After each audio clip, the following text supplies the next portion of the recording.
Oh, it is already September. Today is the Strive Alumni Town Hall. I am your host, Verna Hamilton. I'm with Strive. I know we started out in July with other hosts. Terrence Byerson is taking a much deserved vacation. CJ Jackson is fielding the questions. So, just to give a breakdown of how this works, we're streaming live to our Strive YouTube channel. If you haven't already liked and subscribed, you have a few moments to do so at any time. From time to time, we are going to share with you or highlight some things going on at Strive that we want you to know about. For example, if you are seeking to get your GED, general equivalency, also known as TASK, and I had to figure out what does that acronym mean because that bothered me. That stands for the Test Assessing Secondary Completion, also known as the high school equivalency. Bottom line, if you don't already have your high school diploma, you have the opportunity to join the Strive online study group. You can sign up by this Friday, the 14th, and you can email enlant@strive.org or krivera@strive.org. Again, if you don't already have your GED, your high school equivalency, you are at home, you want to do something, now's a great time to do so. All right.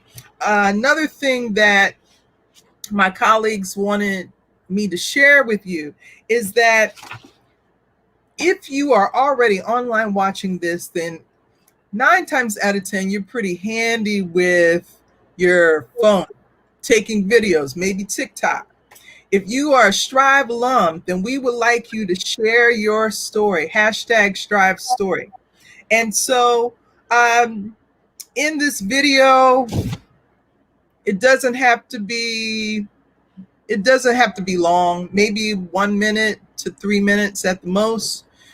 What was share with us? What was your biggest lesson learned at Strive? What skills did you gain? And then, of course, at the end, say thank you for supporting Strive. Now, if you upload that and hashtag Strive story, you will be entered into a drawing for some gift cards. And we're preparing for our annual celebration. It's going to be in October. And this event's going to be broadcast nationally. So make sure the videos you send are PG and camera ready. You know, if you want to do a don't rush and at the end say share Strive story, thank you for supporting Strive, that would be great. So if you would like to do so, we're going to be putting that information up as well. And be sure to check your inboxes for the upcoming Strive Women's Empowerment Mentorship Network. Women's Empowerment Network, or WIN. For those of you who have said, I need a mentor, or those who said, you know, I am in a place where I can mentor someone else, please contact email ourdays@strive.org. And again, you know, the ticker will be going, and there's always something happening at Strive. And so I thank you in advance for staying connected, staying plugged in, staying engaged. Speaking of engaging and plugged in, our guest tonight is, I'm so excited. Let me calm down. Okay. So while we were getting ready for this conversation, we started talking about tea. Yes, people. Yes, tea. And so he is ready. Show your cup. Show them, you know, tea all day. Ginseng and green tea. You know, That's good. Just in green tea. Okay. I focus. So we have with us Henry Comets, and Henry is a long time born and raised New York City resident. But not only that, he is a 20 plus year. Okay. I don't think you heard me. So I will slow down and say it again. He is a 20 plus year veteran with the U.S. Department of Housing and Urban Development. So give him a round warm of applause for joining us for tonight's Strive Alumni Town Hall. Welcome, Henry. Thank you. Thank you so much. Thank you, Vernon, for having me. Thank the leadership at Strive, board of directors for taking the time out to give me the opportunity. And most importantly, to all the alumni that are out there, thank you for being on the call. Hopefully I can make this interesting and share some of my experiences with you. Oh, yeah. So let's just dive into it. We were talking before the broadcast began, and one of the things that I don't know if our audience knows, and I know they don't because they didn't have the time to know that you were going to be the guest. But talk about where you grew up. And I noticed that you have a bachelor's degree in urban planning from the State University of Buffalo. So if you would talk a little bit, describe your neighborhood growing up and how you managed to find yourself in Buffalo. Well, I was born and raised in East Harlem, El Barrio, Spanish Harlem. You have three different names to call it. Oh, wait, you said El Barrio, right? Right, that's Barrio, stand up. Right, exactly. I was born on actually on 10th Street between Lexington and 3rd Avenue, which was probably the biggest dope block in the city of New York, in the country at one time. I'm 62 years old. I've been here in East Harlem for 62 years. So I had an opportunity to live through the 60s, 70s, 80s, the 90s, and 2000, which is probably the largest drug usage and drug selling in any other community outside of Brooklyn was here in East Harlem. So I'm half Italian, half Puerto Rican. It was tough for my mother marrying a Puerto Rican at that time because you never crossed over. So you actually are the West Side Story. Yeah, you can say that. So my mother she was pretty straightforward and tough, and I had a good father. My father stood with us the entire time I was a child, which I was so blessed. A lot of families don't have that. And we moved we were like gypsies. Anytime there was a bigger apartment, my father was up and moving. A lot of the units we lived in were rat infested, drug infested. They got married when they were 16 years old. Wow. I couldn't fathom somebody getting married at 16 now. And they had me when they were 17, and they strove, they fought hard, never went on welfare, worked hard, did what they had to do. And I grew up in that environment. Most of my friends were drug dealers, drug users. A lot of them passed away of AIDS, drug overdoses. And when it finally hit me, I was in this park on 106th Street called White Park, and I was with a friend of mine, one of my closest friends ever. And we were hanging out, and I went across the street to pick something up in the store. And there was a vendetta against him with another rival drug gang, and they shot him in the head dead. While you went into the store? When I went to the store, I came back. He was laid out in the park on the basketball court, bleeding. And when I saw that, there was a moment, and he always told me, you're smart, go to school, take advantage of the system, get off the streets. And that was my motivation at that moment. I made a promise to him. I made a promise to the Lord that I was going to leave. And I went to Syracuse my first year. Now, I'm so sorry to learn of your friend. How old were you? I was 18. 18. I just finished high school. And that's what gave me that motivation. And I went to Syracuse my first year. Didn't do well. Decided to go. I wanted to make a change in my community, and Syracuse wasn't offering the curriculum that I was looking for at the time. However, University of Buffalo was.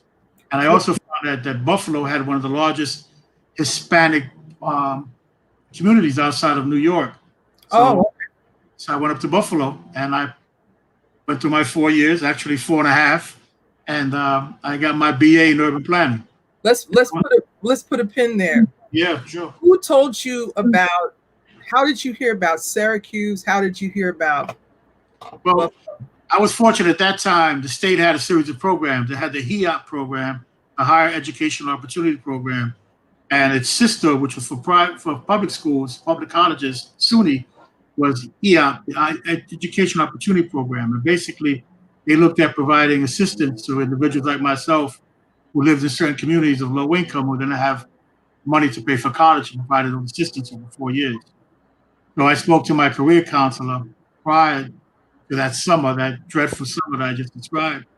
And he said, you have the opportunity to go to take advantage of these different programs that are available for you. And being a young Latino, income-wise, and my grades were pretty good, I took advantage of them. And I wound up in Buffalo. And the other reason, Buffalo was cold. So I figured if it was cold, I'm not going to hang out. I ain't going nowhere. There's nowhere to go. It's either going to school and going back to my dorm room or the library to study. And I got my degree in urban planning to come back to my community and try to, do what I could to make changes. Now, describe your first week, because I went from the East Coast to Tallahassee, Florida, and that transition. Shout out Florida A&M University, by the way. That's right, Rattlers. But that transition was such a culture shock that could be a sitcom that I may write someday.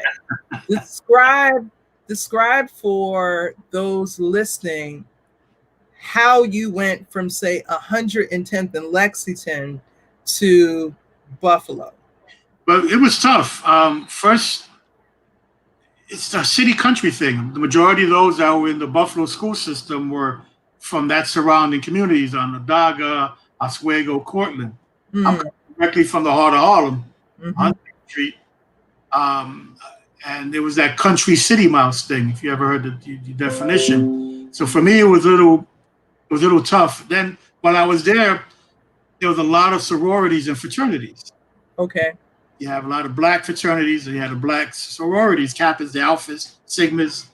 And it was hard for me to fit in because a lot of the brothers that were in fraternities was also people from New York, but I couldn't fit in with that because I wanted to step in Spanish and English. That's my culture. But a lot of fraternities, some of them didn't allow that, and I found myself being alone. So what you do, you tend to gravitate with people with commonalities. There was 5 of us that were there from different backgrounds. One was two African Americans, 2 other Latinos like myself, and a young lady. And we created our own group called the City Crew. Ha! And we started DJing. So wait a minute. Just because this is rich. Rather than be isolated, you found like-minded people and created your own affinity group. Exactly. And we started doing parties, because we had, at that time, hip-hop was just coming out. That's when they started break dancing and doing break beats. So we were getting these mixtapes that we would make directly from New York and bring them up to Buffalo, and no one was up on it as of yet. Okay. So who would be on this mixtape? Oh, we had Dr. Jekyll, Mr. Hyde, Africa Bambaataa, and yes, okay. We had the Pure. Even talking about bringing DJ Hollywood and back in them days, and the Submarine Crew. We had all of. So we were the front line of setting up these parties because mostly upstate at that time, everybody was into P-Funk. They were in Funkadelic. They were in Rick James. We brought in that whole different era of the beginning of hip hop. This is even before the first hip hop song that came out. These are all underground mixtapes. Right. So after that, everyone came in line. The fraternities wanted us to DJ in their parties. The girls wanted to hang out with the guys wanted to hang out with the girls. And it worked out. My senior year, everything was perfect. So you went So you went from El Barrio to Buffalo. Didn't see many people who looked like you or felt like you, Not but on, not on but campus. but you actually not on campus, but you were in the community. But what happened was is that we got engaged in my sophomore year. I did an internship Mm, with a non-for-profit agency inside their rendition of Harlem. It's called Virginia Street, okay. and I was there once a week. And at that time, I saw similarities from ghetto's a ghetto no matter where you go. Sometimes it's just Mm, different people, different attitudes. But you live in Philly, you can there's a lot of similarities. mhm. Once I saw that, then it really pushed me into urban planning, and I started utilizing the techniques and the lessons and the tools learned in school in Buffalo first, and we helped create an organization called the Father Bell Center, and we received some grants because we got involved politically also. We backed Cuomo, the father, his campaign, and since we were a large Latino organization that backed him, of course, he gave us some funding, and we that was one of my testaments of getting more involved with more in Buffalo in the community before I came back home to East Harlem. Well, you seem to have done a whole lot in Buffalo for someone who was planning to just go up there and stay in your room and go to the library. Well, to be honest with you, when I found out that they had Spanish food down in the Buffalo community, we had to go. So we went down there and got some lapurias and some fried chicken. I'm not chicken. We had some arroz con pollo. We got what we needed, and Uh-huh. that's what introduced me to the community. Was that I had an opportunity to taste, engage with my culture and have some real traditional Puerto Rican food. Isn't that amazing how food brings people together? Food and music, they are the common ground. Absolutely. So you went after the food, but you brought the music. Right, Uh, One of the things that I noticed is that you said you did an internship in your sophomore year with a nonprofit that then led you to actually apply what you were learning and also spark right, bringing it back to Harlem. So it was never any question in your mind that you were going to come back to Harlem. right. I saw, when I was here, it was the end of the when I was in school, it was the heroin epidemic and the beginning of the crack epidemic. They were calling it base back then. And you laid just a little bit of angel dust in between all that. All that was happening all at the same time in Harlem, in East Harlem, and the South Bronx. So I knew I had to come back. There was something inside of me that said, you need to learn, you need to gain these tools and come back and try to make a difference. What time frame was that to give context? With 19, I was up in college in 1979. I graduated in 84. And I came back home. I stood a year in Buffalo, another year working. I came back in 86. And Gotcha. that was probably the beginning of definitely the crack epidemic. And it was tough out here at the time. Mm. From 86 to about 95. As a reference, there's an article by the National Geographic on East Harlem and the drug trade during that time period. It goes into depth. I can share it as a resource. I can share it down the Okay. line. Let me. I think one of the questions you had asked me is life lessons from Yes. that experience. What I really learned going to school and college was that shortcuts rarely work. Hmm. I'm gonna say this again: shortcuts rarely work. So I went to school. I wasn't engaged as I should have been at that time. We were drinking, we were partying, we were hanging out all night long. I had people helping me with my reports, especially with my writing. And, Talk about that a little more. What was it about your writing that you needed to improve upon? just you need to write. I think, as I continue, writing is one of the most essential aspects. Communicating is one of the most important aspects. And I was going to save that for later on, but I'll share it now. You have to know how to communicate. You don't have to verbalize. You have to do it in a written format, and you have to articulate it properly in communicating. You have to be able to announce and pronounce your wording properly. And when I was in college, I didn't pay attention to any of that. When I got my first job, I was working for a not-for-profit agency here in East Harlem, the East Harlem Council, and my boss asked me to write a memo. Mm. And when I wrote the memo, he gave it back to me. Says, "You sure you graduated from college?" It was terrible. It was grammatically incorrect, the wording, the usage. It was he hit me hard with the seventh grade um, memo that I wrote, and because I didn't take the time seriously in my college and high school years to actually write. So then after that, for the next almost 10 years, I I must have taken about maybe 15 different writing courses, business writing courses, grammatical writing courses, courses in how to write freely. I joined the Toastmasters so I can be able to articulate my thoughts. And all this stemmed from shortcuts because I was cutting corners when I was in school instead of going through the full lessons that I should have done. Wow. And that's one of my life lessons that I want to share with people. No shortcuts. If you have to read the instructions from the very beginning to the end, read them. You know. I appreciate your saying that, and from time to time, as things strike that I think should be elevated, I'll pause. And you're talking about how you took 15 different writing courses. Yep.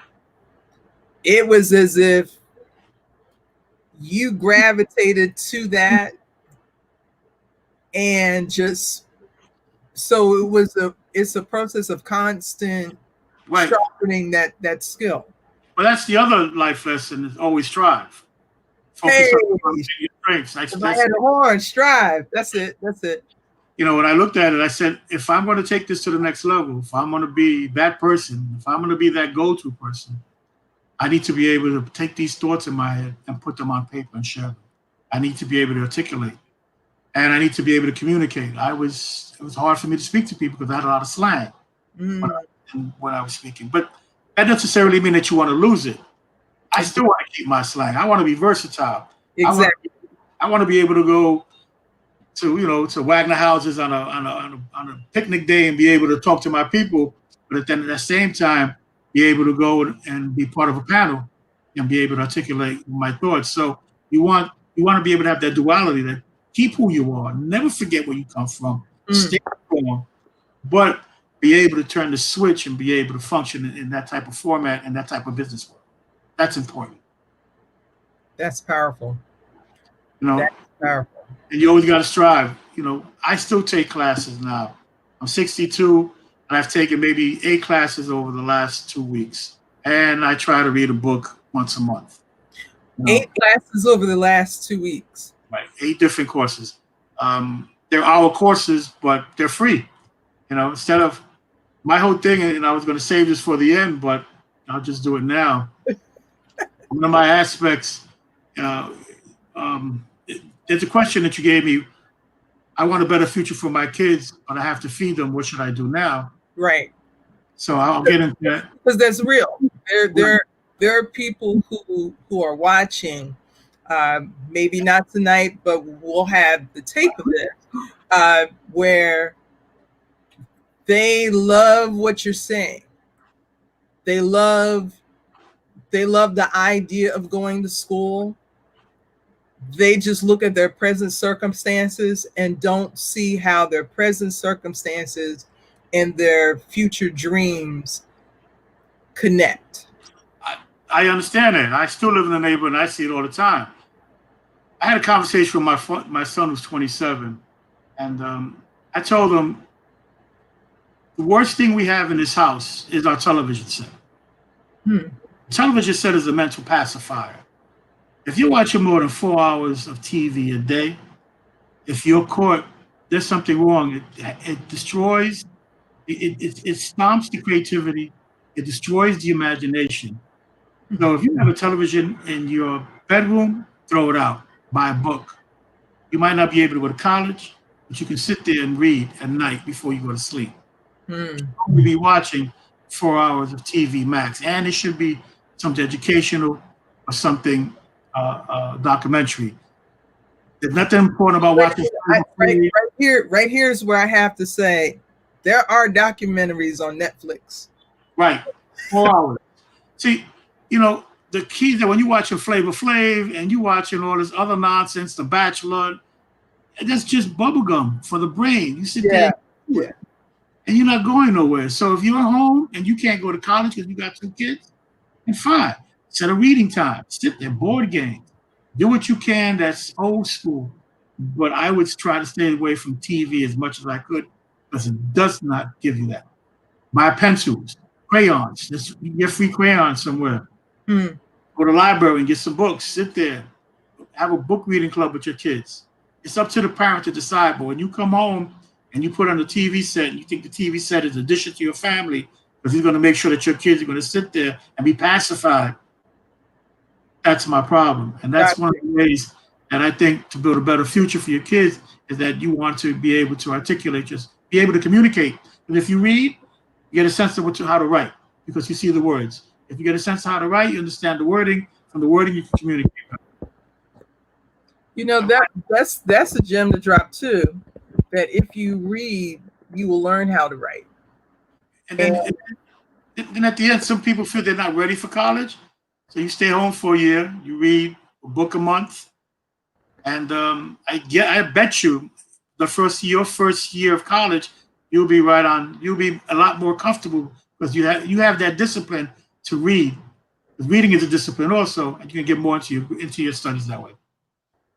Now, I don't mean to turn people off with TV programming. But if I'm hearing you correctly, you're talking about building your brain capacity. Exactly. And we are basically what we think and what we aspire to. So if you're constantly seeing the same thing and you're not adding anything, and I'm hearing you, and I'm hearing continuous learning.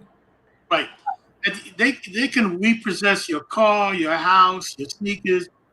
They can never take away that knowledge you acquire in your mind and those experiences. When you take that knowledge and you take that experiences, you have the opportunity to be a leader and you can rule. And what's the saying? He who has wisdom as a ruler has the gold at the end of the day. So it doesn't hurt just to pick up a book and read one book a month. True. So speaking of not being able to take anything away, how did you then? We left you in college. How did you then transition from college to government service? Well, since I had that first taste of working for a not-for-profit in Buffalo, naturally I gravitated to a local not-for-profit here. Actually, I went for an interview one time for Strive with Robert Carmona. I wasn't here. When it was in Johnson houses downstairs before they were in public housing before they came out. That's right.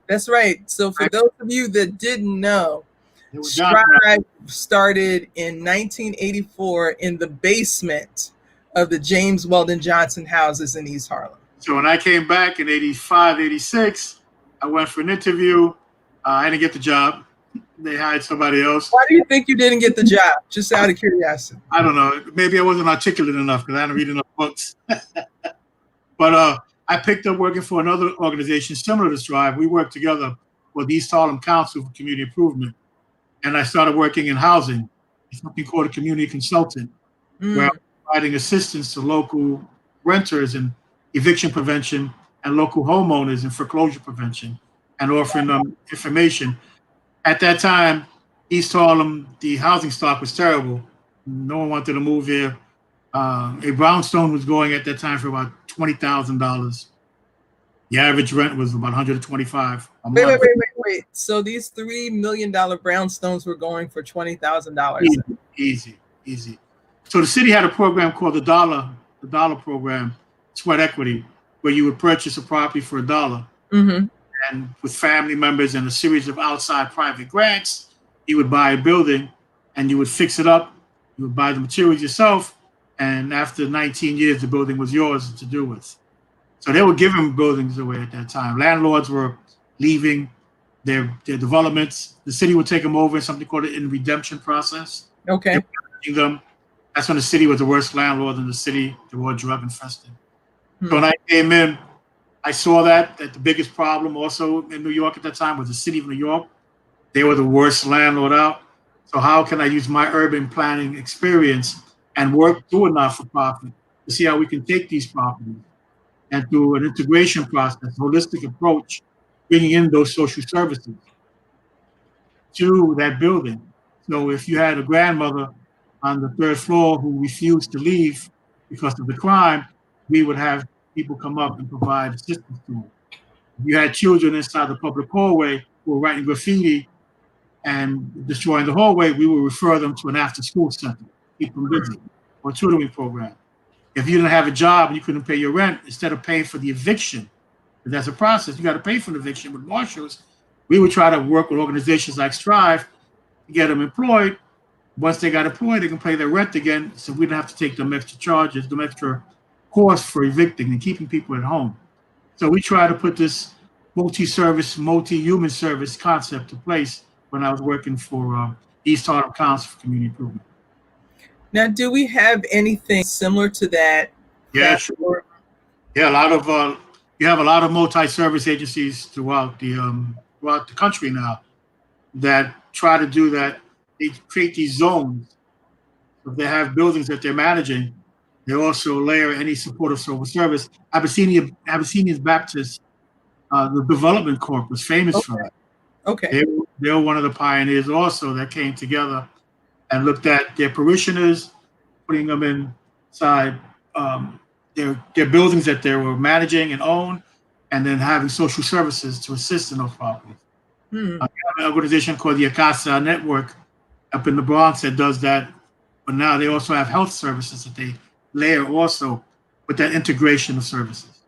Awesome. So you mentioned the sweat equity Right. $5 Does that even exist now, or No. is there the value, like you said earlier, the value of the properties in Harlem are too, they're too expensive. $2-3 million, even more. And that's when the area was heavily drug infested, and there was a flight away from East Harlem. Now it's the opposite. Everybody wants to come up and live up here and in Harlem, and now Washington Heights. And if you look over the bridge, the South Bronx on 38th, on 48th, you got folks moving up in there too. They're building all these new developments. Slowly but surely, the problem is if you can't swim in the neighborhood that you live in, you're going to drown and you're going to have to move out. And that's a sad, sad reality. It's happening. So what will we tell that young parent? What are some things they can do? If they're in for example, if they're in a regulated development or living in public housing or living in a Mitchell Lama development or Section 8 base like Taino Towers, stay there and better your community. Get involved with the tenant association. Get involved with the whatever security patrols, or whatever food programs, be part of your building, be part of, make it better. Don't wait for somebody else to come, because they're not. What they're going to do is throw you out, give you a Section 8 certificate and say, okay, you can't live here, but you have to go somewhere else. And this, if you're used to living in a certain area where your family, your support systems are at, your hospitals, your library, it's not to get up and go anywhere else. So be engaged wherever you're at. And if you look like you're being thrown out of your development, then I would in most newspapers there's a back section where there's an advertisement for housing. You need to look at that. You need to fill out the application, fill it out properly, that you meet the income eligibility and size of the apartment. Get a little logbook and find out who you're sending it to, and send that application out. If you can send more than one, send 3 or 4. There's one in Brooklyn, keep on, send as many applications you can send out. Now it's a lottery system. 10,000 people send applications out, you might be 9,999. But if you send enough of them out in that lottery system, you might be number 5. I see. And you just have to be diligent and consistent. If you make that income range, then the other aspect is work hard, go to school, build your income, and move wherever you want to move to. Mm-hmm. So, Self-sufficiency. So speaking of that, and coming back to you moved back. What was your first job once you moved back? And I did the community consultant job working with the housing. Then I left and I went working for the city of New York after that. Their property management. I still with housing, which was the worst job I've ever had. What made it the worst? What made it the worst job? At that time, the city had all these buildings that were abandoned. And they couldn't manage them. It was like giving a gunshot victim a Band-Aid, So I figured, let me go straight to the problem and start working directly for the city because, I was the man. I'm Superman. I can do anything. I'm gonna fix this. So you went in saying you're going to fix it. I'm going to study the beast. But that was a mistake because no matter what I did, I couldn't make a change within. And I was working in these really bad drug-infested properties on 135th on Lenox, 145th. I had all the properties in East Harlem, Renegade Building on 118. And after a while, you start, it's like a police officer, like somebody that works in, corrections officer that works inside a prison, you start to survive. You start to emulate those that you're with. This is the day-to-day. And I saw myself hanging out with drug dealers on a daily basis because I needed permission to get into the buildings. Gotcha. I needed to go to Mrs. Cruz's apartment to find out if a leak was affecting Mrs. Brown's apartment downstairs. And if I couldn't go by these drug dealers, so I needed to set up this rapport with all these drug dealers and say, look, we got 2 options. Either you let me in, or I'm going to have to bring the cops and I'm going to stop your business. And then you're going to wind up hating me anyway because I'm stopping your business, and I'm gonna get next time I walk in here, I might not ever come out. So I need to set up this friendship with these actual thugs and killers to let me in the building to take care of these senior citizens. So this is called networking too. Oh, big time negotiation, networking. After a while, they would just they saw me. I was just like part of their crew. Let them go, because they realized. At the end, they all had good hearts, and they needed their seniors were their aunts, their uncles, their family. They needed these services. They needed these repairs. But I got burned out. And then I went back to the not-for-profit that I work with. But I looked at it a different way. Working on the property management and working with anti-eviction, I realized that the way to go was development. Develop our own properties. Instead of paying rent to a landlord, be the lord of our own land. I see. And start developing properties.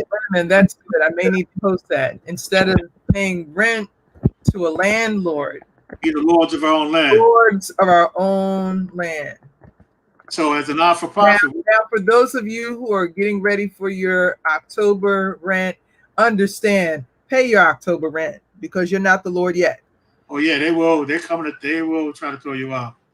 So then we started doing development. We started getting involved with tax credits, understanding block grants, understanding how to layer funding, bringing in bank loans, looking at the rent, how much rent comes in with a Section 8 certificate, and now that helps with the debt service and how we can build our own and making sure they're affordable. That was the whole key, building, but making sure they're affordable. And we started doing, we came out doing a series of developments in East Harlem, So that took me, and then from there, I just retired. Question: Were these rent to buy, or were these first-time home ownership? These weren't home ownership. What happened was there was a moratorium in East Harlem back then that didn't allow home ownership programs. That happened later. They finally broke it. A group called Operation Fight Back did the first home ownerships on 110th Street. But it was these are just rental, affordable housing. Taking people at that time, the shelter systems were terrible. and the city had a responsibility. So they were taking them directly. If you're in the shelter system for a year, then you had an opportunity to move into one of these units. A year. A year at that time. Now you can be there for 100 years. It doesn't make a difference. But back then, they were building this so quickly because at that time, the South Bronx was burnt down. There was a lot of vacant land in the South Bronx. There's a lot of vacant land in East Harlem. So they were building a lot of these new structures because of the vacant land. Now there's no more vacant land. Everything is infill.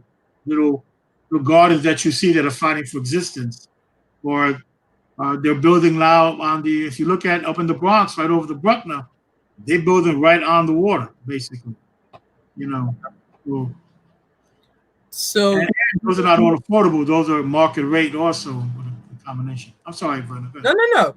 Because this is so rich. And there are so many threads. So what I'm going to try and piece together to make sure I'm capturing what you're saying. You are a child of your community.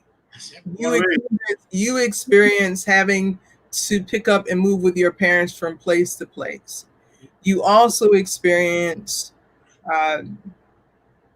you graduated from high school, and had you not gone to get, I don't know whether you went to get a Kit Kat or whatever, Skittles. I don't even think they had Skittles, but a little bit more liquid than that, but we won't go into it. Okay, you went to get a beverage, and your decision to go get a beverage, chain of events changed your life substantially. Exactly. And from that trauma, you took that as your life's work. Right. And you were determined to do something more. So you went to a place that was completely opposite from everything you had known and found yourself by yourself. But did not were not satisfied to be isolated, but actually found like people like yourself, the city crew. And to make it more like home, you actually brought hip hop to Buffalo. And so whereas you were perhaps rejected at first, you became sought after. Right. Exactly. And then this is what I heard. And and then you, even though you did not pay, as you were being exposed to writing courses, you didn't take advantage of what was in and around, probably because you didn't know how those decisions would impact you later. Right. My goal was to graduate and get out as soon as possible, not actually bettering myself and getting those tools to succeed in the business world. And so from what I'm hearing, that is a shift to mindset. And even now, that lesson learned, it's still paying dividends, because you just said you took 8 free online courses. You gave a sneak peek of, if people commit to reading at least one book a month, cut down on TV, non-educational television. Of course, I'm with you. And because there's a great, I agree. If you haven't already seen it, there's a great documentary on fashion remix or hip hop remix. It's about hip hop and fashion, and it has great pictures of it. Dapper Dan is in it. I know, shameless plug, but I enjoyed it. I enjoyed it because I had a chance to see 125th Street the way it used to be.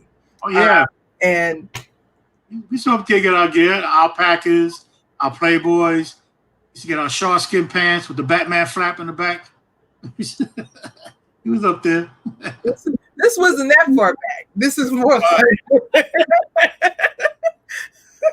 but what I'm hearing a theme here is that whatever community you found yourself in, you immersed yourself into that community to make it home for you. Right. And that's powerful, because I'm now wondering, as you are in the community, you got a taste of what it was like to be part of government and bureaucracy. After deciding that was no good, what in the world made you go back after you had a safe place at a nonprofit? Well, what happened is a couple of things. One is, first thing, I'll be honest, is the money. All right, then. Working for a not-for-profit, it's rewarding. You get a chance to really have a buffet of different programs and skills you could pick up. But I was at 40 years old now, and I said, I need to get paid. I need to start looking at that retirement. And at that time, the federal government had a fellowship program called the Community Builders Program, which is a 2-year program. So I put in, and with Charlie Rangel's backing, Charlie Rangel wrote a letter of recommendation for me. Wow, that's a big. Now, because you? I know Charlie for years. Okay. Before he was Charlie Rangel. Yeah. Well, we helped Charlie in his campaign against. Got him Clayton Powell. We were always part of Charlie's corner. Okay. So he wrote me a letter. I got the position as a community builder. I did 2 years in Puerto Rico. I went there to figure out where I came from, where my family came from, because I've never really went to Puerto Rico. Now, where in Puerto Rico did you go? I was in San Juan. Okay. I did 2 years working on the island doing. Still a city boy. Still a city boy. You weren't. Hardcore. And then I came back to New York full time. They offered me the position full time. And with that, I've been doing something called Envision Centers in Untitled Towers, working with Strive. Mm-hmm. I've been doing disaster recovery. If there's a disaster, let's say, and I've been doing some work now in New Orleans, I'm called to provide assistance in providing housing, recovery aspects in housing in the disaster. Mm-hmm. And most importantly, working with Strive, doing something called Section 3. It's okay, I'd like to discuss those sections. Sure, go ahead. So our Section 3 program is that the federal government spends a lot of money nationally on giving to cities, and that money is giving to local offices. For example, NYCHA. Mm-hmm. NYCHA a lot of money. Okay, excuse me. For those of you who don't know what NYCHA is the New York Housing Authority, New York City Housing Authority. It is the first housing authority within the country, and the largest within the country. So, right. So once we give that money, that HUD money flows to the New York City Housing Authority. They hire people to do painting, window repairs, extermination, you name it. We've mandated through Section 3 that they need to hire local businesses, and that those local businesses need to hire low-income residents in that particular community. And how are they defining low income? It's based on the median income. Not making $100,000. I think for an individual, I think it's under 25,000. But it's based on the census tract, and HUD's the median income for each community. Because what's low income in Bel Air in California is not low income in, let's say, Mississippi. So each individual state has his own census tract requirement on low income. Okay. Here in New York, I think it's under 20,000. But I think so. I would have to get back. I can send you an email on that. But these jobs have to be given.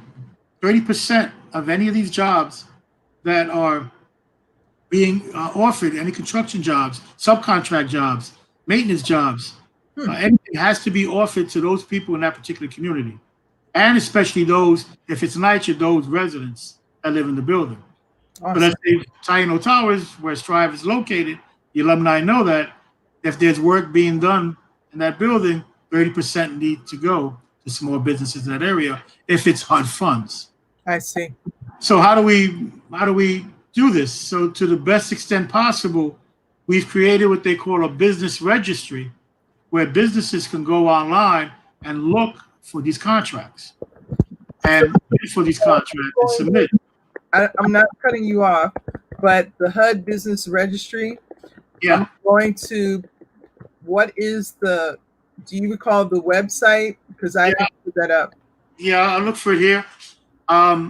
So it should be, when you just Google HUD Business Registry, it'll pop up. Okay.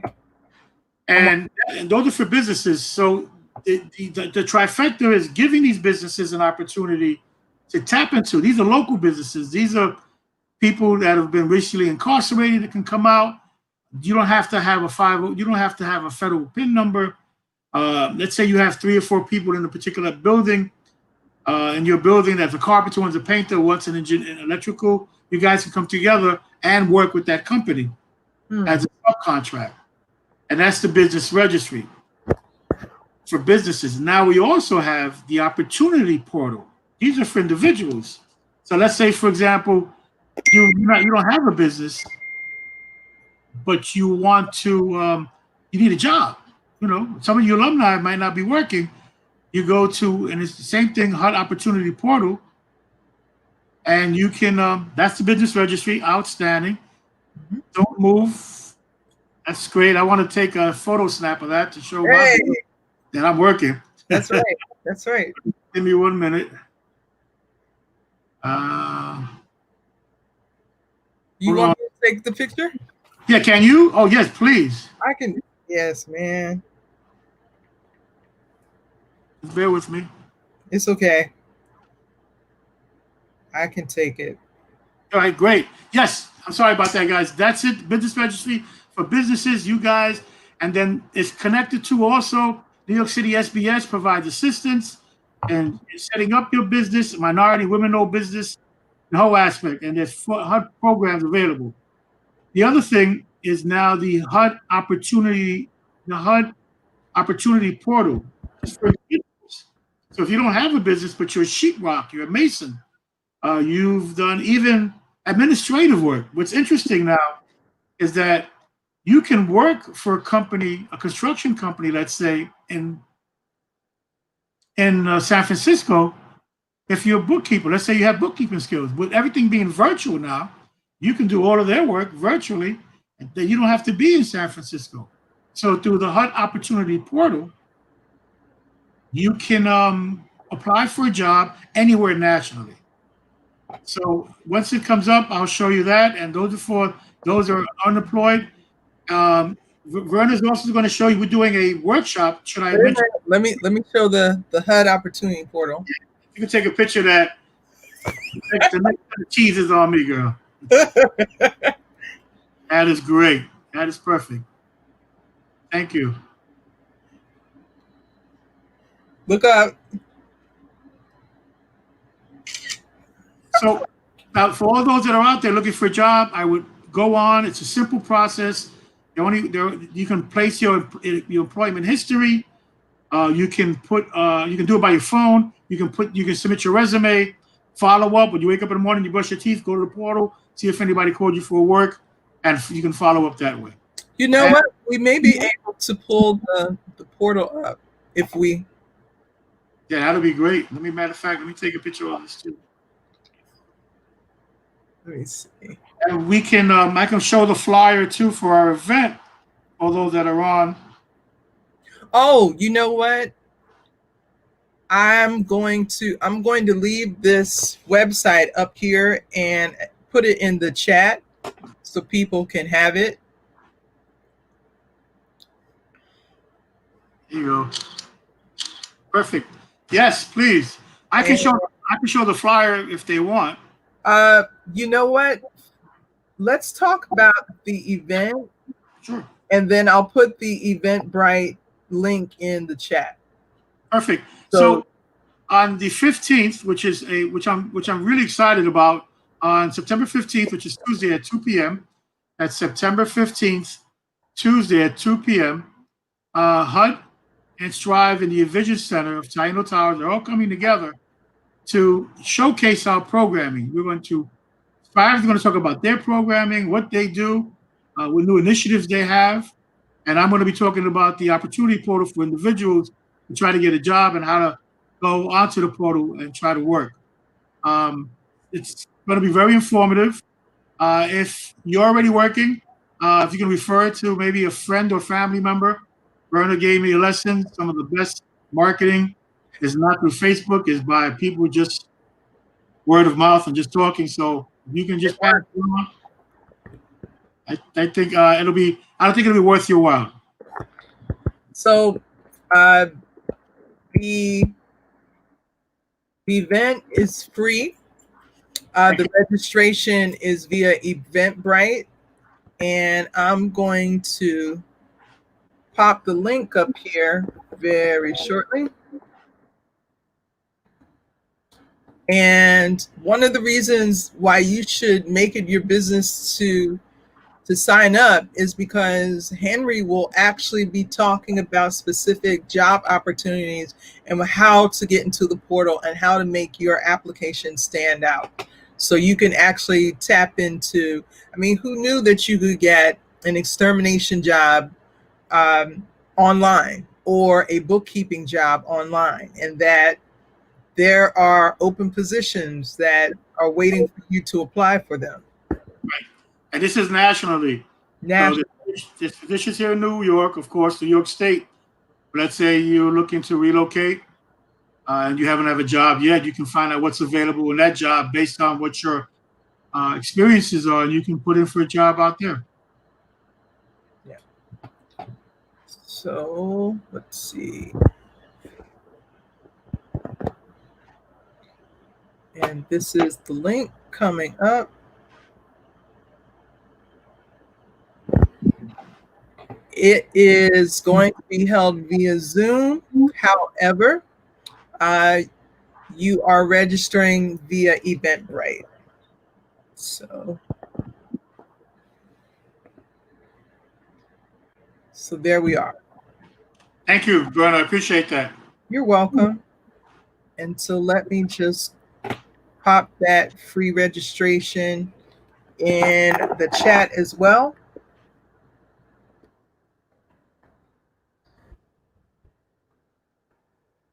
Because we appreciate your coming on and being our guest for this Alumni Town Hall. So this is the HUD and Strive Section 3 Career Opportunity webinar. Perfect. That's great.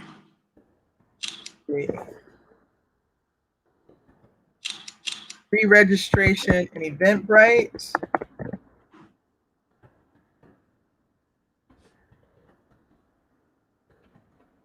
Say the only thing you have to do is click and then show up. All right. So we have about 10 minutes to recap what we have in our comments. For those of you who are in business, there is the HUD Business Registry. For those of you who are currently looking for work, there is the HUD Opportunity Portal that is in the comments. There is an upcoming webinar that is for free. We put the Eventbrite registration at the top of the hour. We talked about those of you who are looking to get your GED to join the Strive online study group. You do that by Friday. Those of you who are camera ready, you can share your hashtag Strive story. And Henry, yes, it's 6:59. You have the last word. What will you say? What I want to just share with you is that at the end of the day, learn how to change your situation, not the person. If you're in a situation at home, or if you're in a hostile environment at work, try to change your environment, try to change what's going on, try to change the situation, try to manage the situation. I think it's a little easier than trying to actually change some of the people that you're dealing with. And it'll be a little easier for you to be successful in what you're trying to do. Thank you. And that's it. And what a great word. Bloom where you're planted. So Right. this has been the September 2020 edition of the Strive Alumni Town Hall. I can't thank you enough for joining us. Thank And you. once again, if you haven't, folks, like, click, and subscribe. Until the next time, be well, and thank you so much. Bye, guys. Thanks, V. Speak to you soon. You're I'll so see you next week. Don't forget the 15th. That's right. See you on the 15th. All right, bye. Bye.